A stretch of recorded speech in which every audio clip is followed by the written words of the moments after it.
So, continuing with what I was saying about the Sunday service model, you know, it has that communal value.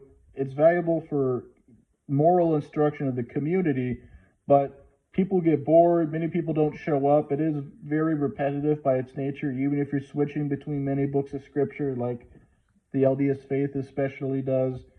But, it's the type of thing where is it ideal to spend your life recycling through the same topics, the same scriptures, etc., but sometimes hearing a new take on things.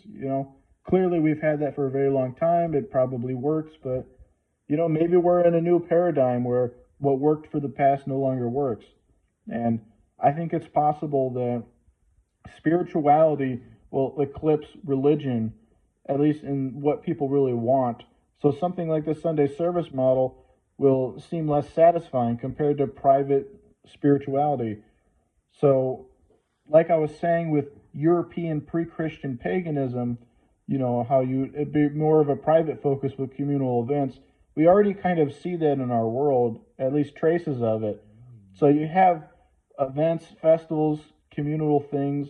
So secular Christmas, as much as Christians deride it, has proven itself to be a functional holiday. People get together, they have a meaningful time, and it doesn't involve Jesus. And I'm not saying whether it should, but it's clear that it can, function as a meaningful holiday without Jesus.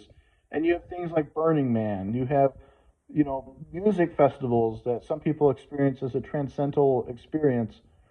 So you have these things, and where we can get together, and I guess even sports are sort of like this. If you connect the ancient Olympic Games to the NFL and everything, maybe not that spiritual, but we have these communal things that have much of the same effects of Sunday service, getting together, connecting, having some kind of transcendental experience.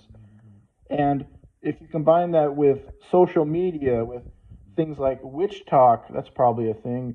Wiccan, people acquiring spiritual practices through social media, through TikTok, and finding them meaningful.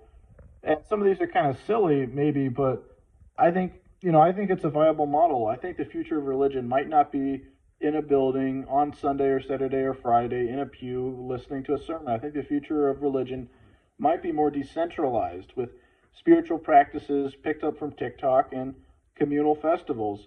Maybe that's a silly thought, but I think it's viable, and I think it might just suit the current population better, our current paradigm. So let me know what you think. Thank you for watching. Goodbye.